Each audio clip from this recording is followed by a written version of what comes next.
just transfer right to Nell. Sounds great. We're so excited to learn with you as well, Nell. Thank you so much, Dr. Nell Duke, for being here today. We're ready to go. Terrific. Hi, everybody. It's been great to listen in this morning and read the very busy chat this morning, and also have a chance to see so many of your faces and names. I hope that everyone is well, and I'm glad to be here to see you. So I am going to talk about rubrics. I'm sharing my screen now with some slides that you all will have accessed in the agenda after today, so that you can see them yourself. So as you can see in the agenda, the title is 961 Rubrics for Writing. I'm not actually going to give you 961 rubrics. It's a little bit of a play on a couple things, one that I'll explain now and one that I'll explain later. The 961 in part refers to the fact that there are 3 essential instructional practices that writing rubrics really fit with. Essential 9, ongoing observation and assessment of children's language and literacy development that informs their education. So rubrics are a really valuable, potentially valuable, formative assessment tool. So they fit really nicely with Essential 9, where we're using assessment to inform our teaching. They also, I think, obviously, writing rubrics fit with Essential 9 or 6 on research and standards aligned writing instruction. Many, maybe most, I don't know, but certainly many research supported or research tested approaches to teaching writing to young children have had a rubric component. That's very common. And then rubrics also fit a lot with Essential 1.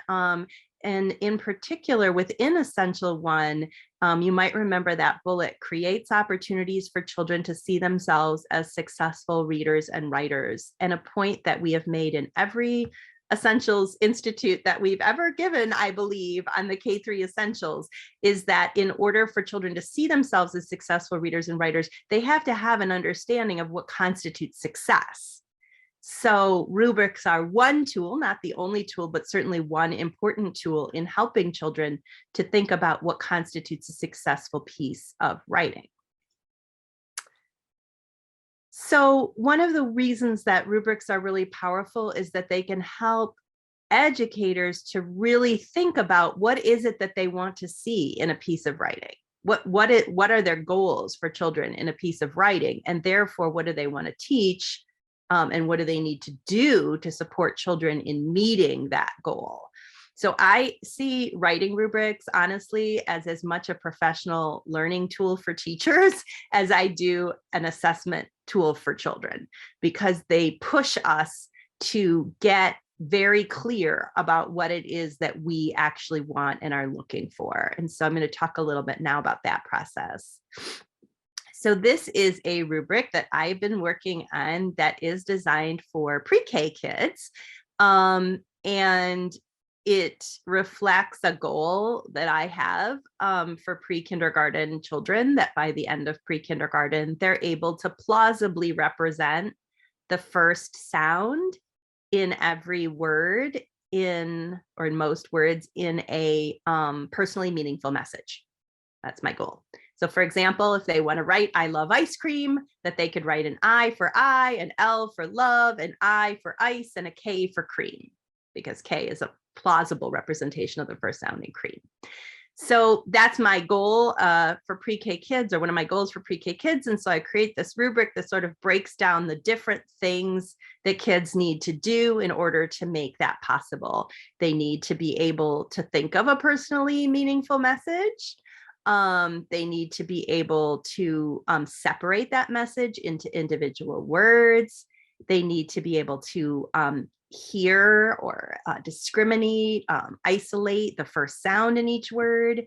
They need to know letters that can represent the sounds. They won't know like digraphs and so forth, so they're not going to know everything, but most of them. They need to know how to write those letters recognizably, put space between their representation of each word, and have directionality, writing left to right and top to bottom. And so you can see that by making myself break my writing goal into these different pieces, I'm able to think about the different things that I need to teach and develop. I'm able to think about what I'm looking for when I'm looking at a piece of child's writing.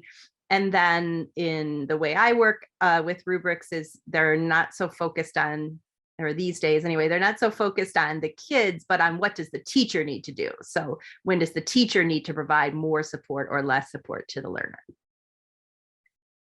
Here's a different rubric. This one comes from Dr. Philippakos, who you and Skip MacArthur, Dr. Skip MacArthur, who you we're just hearing from, the former of those. This is a rubric and it's in the book that you'll be receiving. And this is their rubric for opinion writing.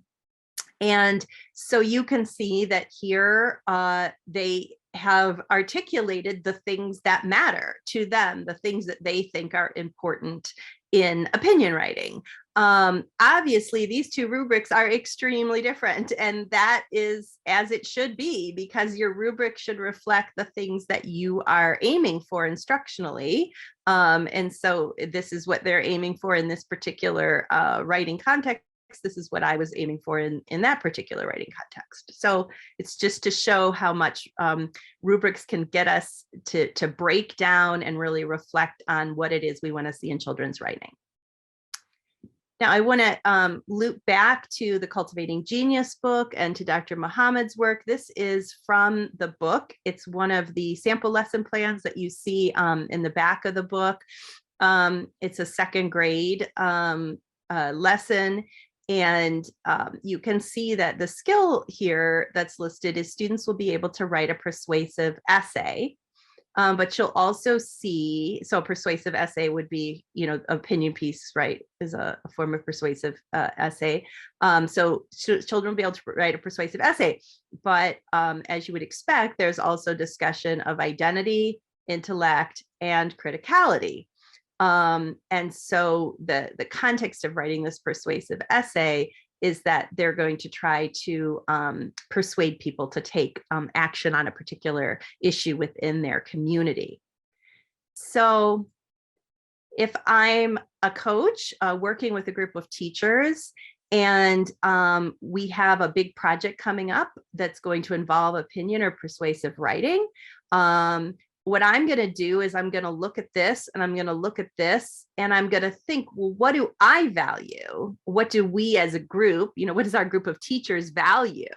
What do we want to see in these pieces of persuasive writing? And I could imagine that some of what's here in the Philippakos and MacArthur rubric, some of that would be evident, but I imagine that you might add some things to that rubric or modify that rubric, because you might also be interested in something like, does the essay identify a really important issue within the community? Does the essay succeed in inciting change or activism in its readers? So those would be in a line with the goals of the historically and culturally responsive literacy framework, but aren't really reflected in this rubric from Philippakos and MacArthur. So you see how what you're doing is, as a coach, you're leading conversations about what do we value? Like, what are we trying to achieve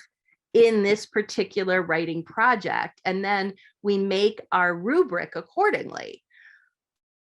So a really important point here, I think the most important point for you as coaches, is that just going on the internet and searching, persuasive writing rubric and then downloading what you get, or even just plopping a rubric out of, the book that the network will be sending you, or anything like that, really doesn't quite work. What you need to do is make lead teachers in making their own rubrics, or at least modifying or adapting existing rubrics, because you want to make sure that the rubric reflects what that team of educators has decided that they value and think is most important in the writing. I've already made that point. And then the second point that's really, really important is that the rubric needs to include what you've taught and only what you've taught. In other words, so often I look at rubrics that districts are using where they're holding children accountable for features of the writing that they never taught. And sometimes they spend a whole bunch of time on like adding details to writing. And then when I look at the rubric, there's nothing in there about adding details to writing. So that's a profound mismatch. The rubric should really center the things that have been a focus of that unit. And of course, that's going to vary from unit to unit. You can't teach every aspect of a piece of writing at one time, right? So it's just very critical, I think, that, you know, as a coach, you discourage teachers from just like whole hog using an existing rubric, but always encourage teachers to, you know, spend some time reflecting on the rubric and modifying it, if not starting over, depending on the situation, but hopefully in most cases, maybe modifying or adapting it so that it reflects what's valued and what's been taught, and only what's been taught. So I've made this point that rubrics are actually a powerful tool for educators and for coaches leading educators to really help ground you know, us in what we're trying to achieve instructionally that will drive our teaching. I want to turn just briefly now to the idea that rubrics are also a powerful tool for children. That if we use rubrics not at the end of a unit where we just, you know, do it to the kids writing and they've maybe never even seen the rubric, but if we see the rubric as an instructional tool that's part of our instruction, that we can use rubrics to help encourage children to work toward particular characteristics of their writing. So I want to give you a few examples of that. This is a rubric from that same book, so this will be available to you. This is a rubric that they've simplified for grades K and 1, and I personally would probably need, you know, do a little bit more simplification in terms of just like adding pictures or something that, you know, helps the children to know, since they are unlikely to be able to read a lot of these words. But anyway, this is like a simplified rubric for a piece of narrative writing. And you can see where it's drawing children into being able to think about, you know, what they could include in their writing, the beginning, middle, and end parts of their writing is the way that they frame it. So an activity that we did years ago in a Michigan school district where I think it was Sheila Bell, I hope I'm crediting the right person, did this with 5th graders that I thought was really promising in terms of just helping children to understand rubrics. Was this clean and organized desk project. Some of you may have heard me talk about this before, but to help children, these were 5th graders, but they weren't very familiar with rubrics. What they did was they first created a rubric for a clean and organized desk. So they thought about what would a clean and organized desk have, and they actually made a rubric for that. And I just love this little before and after picture that they made. But they, you know, what's a 1 for a desk in terms of cleanliness? What's a 4 for a desk in terms of cleanliness? What's a 1 for a desk in terms of organization, and so on. And then the kids transitioned to rubrics for their writing, so that they sort of understood how rubrics work and how you would take a rubric and you would use it to guide your transition from the before to the after, or, you know, the dirty and messy desk to the clean and organized desk. This is maybe some of you maybe have seen this before. This is for kindergarten. This is a kindergarten writing project in which children are imitating the style of Jeanette Winter, Jeanette Winter's work, and they're writing a nonfiction narrative. And this was one of their mentor texts, which is also a nonfiction narrative. And so what you see here is that the sort of rubric, and it's really a checklist here for kindergarten. I'm not saying you can't use rubrics for kindergarten, but checklists can be a little bit simpler. It's trying to help kids focus on the things that that we're taught in this particular unit. And obviously, this is not everything that we would ever care about in a nonfiction narrative. It was what we were working on in this particular unit. And this is a feedback form. So the idea is a peer feedback form. Kids are reading each other's writing and giving feedback on one another's writing toward moving it to success on the rubric. Another technique that you may be familiar with for trying to really engage children in rubrics as a way to support their writing development is the I can statements. And I know you're all very familiar with the I can statements, but I think often in classrooms, the I can statements are used for a specific activity. Here, the idea is really that they would be applied to a whole piece of writing. So here I've put the grade 1 Common Core State Standard for writing, number 2. And you would think about how would we convert this writing standard into a series of I can statements that we could put in a child-facing, child-friendly rubric. So it might be, I can tell what my text is about. I can give some facts. I can make an ending or have an ending, right? So it's sort of taking what we're looking for and converting it into I can statements. And again, these statements need to reflect what we value and what we've taught. So if we are concerned about teaching children about historical injustice, then one of the statements in the rubric might be, I can teach people about bad things from the past, or I can teach people, it's not a great wording, but we get there, I can teach people when things have been unfair, right? So you're taking what you value. Some of you have heard me criticize the Common Core State Standards and therefore the Michigan Standards for English Language Arts and Literacy, that they don't have much in terms of writing craft in them, right? Like they deal a lot with structural elements, but not like I can grab a reader's attention. I can make people want to keep reading. I can make my readers laugh. Some of those things that are in the real world, at least as important, I would argue, to quality writing. So you could add some craft elements, some I can statements with craft elements. You would only add ones where it's something that you value and that you're teaching.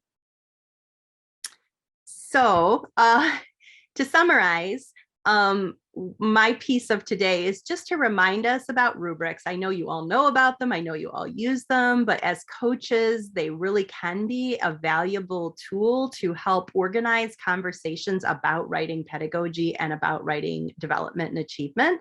So I'm just reminding you about rubrics and variations on rubrics like checklists that can be a powerful tool for enacting 3 of our essential practices. That rubrics and variations on rubrics like checklists can really reflect our instruction and they can shape our instruction. So we can use these as a tool to really shift how we teach, how we monitor the success of our writing, all just highly recommended practices.